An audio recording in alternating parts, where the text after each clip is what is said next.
Vendredi passé, un groupe de personnalités publiques québécoises, dont certains élus, ont lancé Liberté d'oppression, un collectif qui engage à encourager la saine liberté d'expression en dénonçant les propos haineux dans les médias. Inévitablement, dès qu'un groupe dénonce l'intimidation, la désinformation et les propos haineux dans les médias, certains répondent en montant aux barricades contre la censure. Alors parlons de la censure.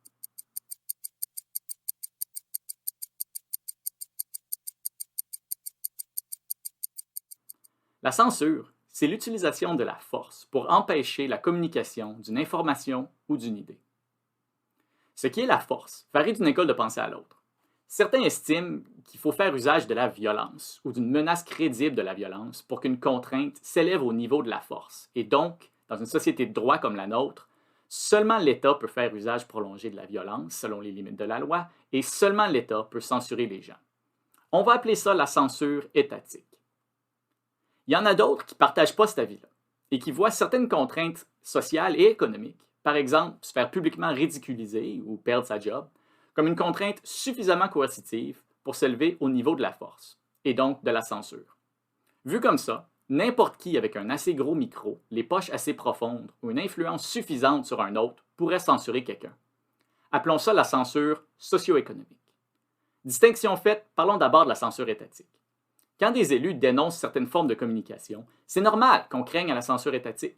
On donne aux élus le monopole sur l'usage de la violence contre nous par l'entremise des lois qu'ils font.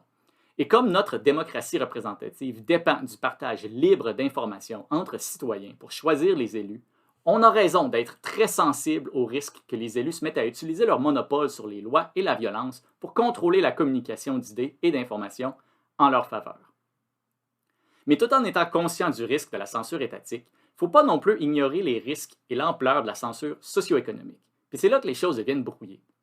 Parce que tant que certains médias, souvent ceux derrière les mêmes barricades, dénoncent qu'on ne peut plus rien dire contre la cancel culture et l'hypermilitantisme des mouvances woke sans risquer d'être victimes de campagnes de salissage et d'harcèlement ciblé, ces mêmes médias se lavent souvent les mains de leur propre rôle à se livrer à des propos intimidants, des campagnes de salissage comparables, qui mènent à de l'harcèlement similaire.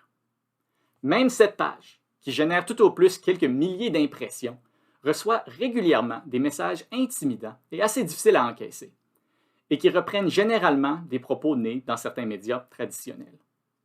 Si c'est comme ça pour un tout petit coin du web, on peut facilement comprendre que l'effet doit être insupportable pour monsieur et madame tout le monde quand ils se retrouvent sur la place publique, au point de les en chasser par peur de censure socio-économique.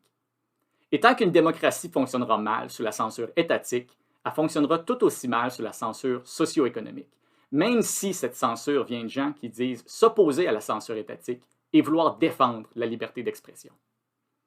Qu'un groupe qui comporte des élus dénonce le manque de civisme dans les médias, c'est pas un appel à la censure étatique. C'est pas tous les problèmes sociaux qui ont besoin d'une solution basée dans le pouvoir des lois et de la force de l'État, et on fait bien de s'en retenir quand c'est pas absolument nécessaire. Les élus, comme toute autre personnalité publique, sont aussi des acteurs sociaux et culturels capables de changer les habitudes et encourager les gens à mieux consommer et agir.